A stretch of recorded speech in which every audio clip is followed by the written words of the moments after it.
What's going on, ladies and gentlemen? This is Stardust here. Welcome back to another video here on the YouTube channel. Today we are going over the KLAW Raid Discordant Sound Details, Gear and Power Level Increase blog. I am very excited for this. I've missed you guys. There's not been much news going on the last couple of days. We've seen some intros from the Spider-Man with the Spider-Man outfits. They look incredible, but not enough to do a video on it. But this is going to be very interesting. So we're going to go straight into this. Discordant Sound. Players required 4. Location Wakanda. Power level required 150. Now, I want you guys to be able to read this yourself, so I won't go through literally everything, but I'll go through cool little bits that I've noticed. So, you'll start off the raid under a moonlit area of the Wakandan jungles and make your way to the Menengai, I hope I said that right, the Vibranium Mound, and delve into the expansive mines within, where you'll face off against KLAW in his monstrous sonic form. Along the way, you'll encounter more than one boss, each with its own mechanics and puzzles to test your mettle. Several of the puzzles are role-based, meaning that different heroes in your group will be best suited for different responsibilities. You'll want to strategize around who is best suited for what he's doing by taking into account what each player, not just each hero, excels in. But it's not a lock and key fit per hero. Any hero can do any puzzle task, and build customization will help prepare you for whatever role it is you take. That's really good, because I remember when Cloning Labs was coming out, there was this whole thing about like puzzles and how like someone goes and does that thing, someone else does that thing, and this seems like a real big build up with that. It's a shame we couldn't play Cloning Labs to like actually feel that, but it is pretty cool that that's coming back for the raid, or at least debuting in the raid, right? And then they talk a little bit about you know, the different heroes and stuff. Here's some concept art. This is so cool with the corrupted vibranium there at the bottom and stuff like that. Obviously, you've got the middle here. I really like it. I mean, you know, they said, like, there's not really a lot of, like, reused stuff, but it's really difficult to make a mine look different, so I appreciate them for going the extra mile here, right? The raid is the ultimate conclusion to the War for Wakanda expansion and is our toughest content to date. Neither side is backing down, and they're bringing their all to the fight. You'll meet some familiar Wakandan faces coming to aid you, and some new ones vying to take you down. That's really interesting. I wonder what that means. Does that mean new villains? Does that mean, like, you know, new sort of different robots? That's pretty interesting. But they do go on to mention echoes, so maybe they're talking about them. So let's talk about echoes. Echoes are a new enemy type found in Discordant Sound, and they're formidable foes with an inherent damage resistance and come armed with a new set of debilitating attacks they can't wait to use on you. Oh my god, I'm not really looking forward to that. They sound really annoying. Like, I've been playing Here Comes the Pain, which is a Wakanda mission to get Sonic and Vibranium gear, and a lot of those enemies are, of course, you know, quite annoying, I've noticed while playing. So I hope that the echoes don't just become super annoying. But don't get me wrong, I'm glad that enemies have mechanics, but it does become very annoying when I'm not allowed to use my build, because they become annoying otherwise, right? So here we go. Echoes have an upgraded attack where they shoot more projectiles for a bullet hell volley that will test your evasion abilities. That sounds annoying.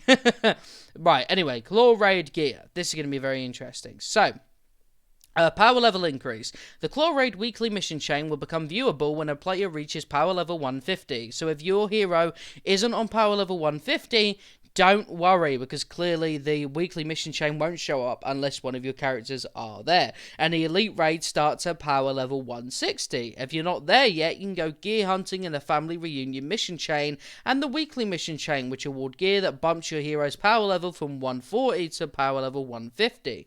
Completing the elite KLAW Raid weekly chain will take your hero from power level 150 to power level 165, including the major artifact. The new power level cap is 175. I apologize about that, by the way. I have, like, random pop-ups. Anyway, back to it. The mission rewards will not increase your power level themselves, but it will match the highest power level you have earned for that gear-specific slot. For example, if you have power level 148 gear in your melee slot and power level 146 in your heroic slot, the mission rewards will give you power level 148 gear for melee and power level 146 for heroic. You won't get power level 148 gear for the heroic slot.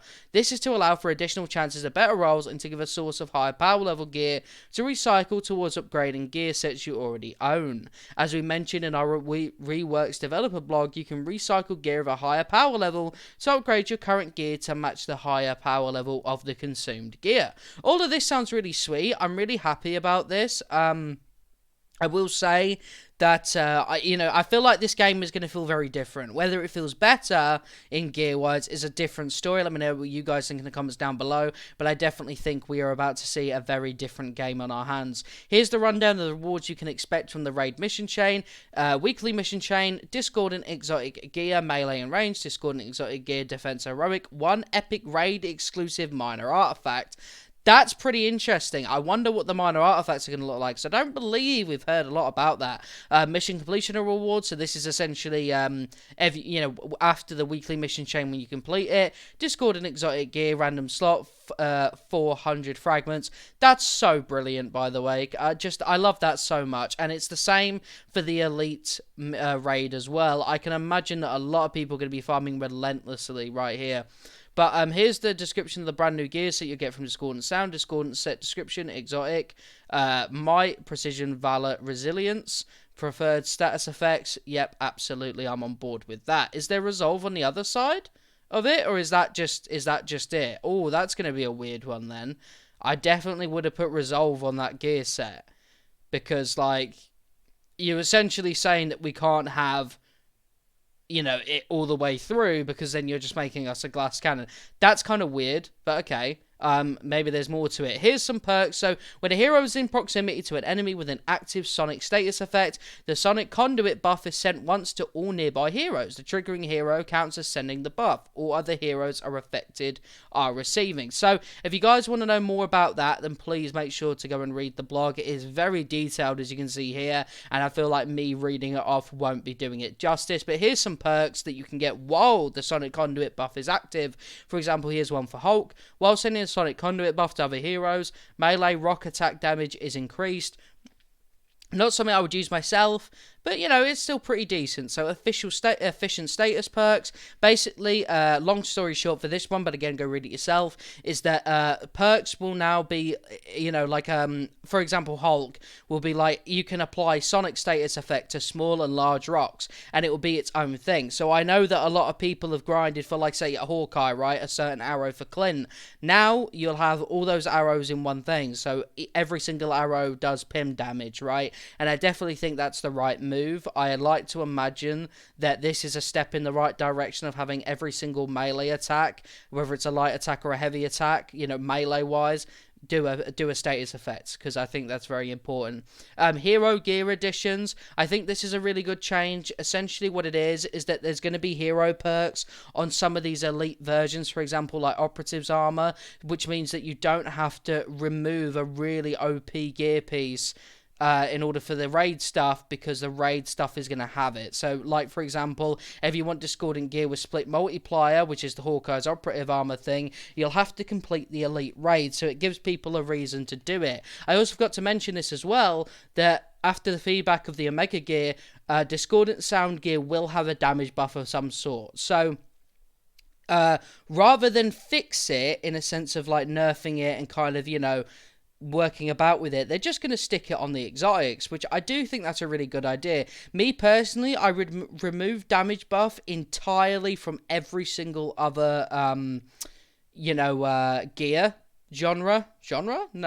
tier, there you go, and have it on exotics only, which I think this is kind of testing that, but we will see. So there's a couple of more gear perks here. Then they're talking about status leak. So Vibranium Double Leak. Attacking an enemy with an active sonic status effect using Vibranium damage sends the Vibranium status effect to nearby enemies. Now, Vibranium and Gamma are pretty good for that already, but what this is essentially saying is, in this case anyway, that if you hit someone who's got Sonic over them, say your teammate has Sonic lasers with Iron Man, and you shoot them with a Vibranium high caliber with Black Widow, that Vibranium will like blast everywhere, right?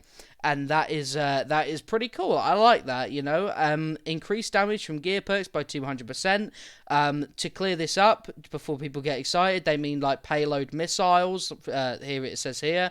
But it won't be like, increasing like a hero's power attack damage from heavyweight breaker or anything like that. Which is a bit disappointing, but I totally get it, because that would be a little bit OP. There you go. So they say here the larger theme of Discordant gear is teamwork. You can definitely definitely feel that when you read the blog. That's something that I've noticed, that it feels very teamwork orientated, which is really good. I like stuff like that. This is an Avengers game. We should be working together. But let me know what you guys think when you read this blog. Let me know what you guys think just by watching the video. Make sure to subscribe and all that beautiful stuff. I will be covering everything as per usual. I will see you in a bit. Peace.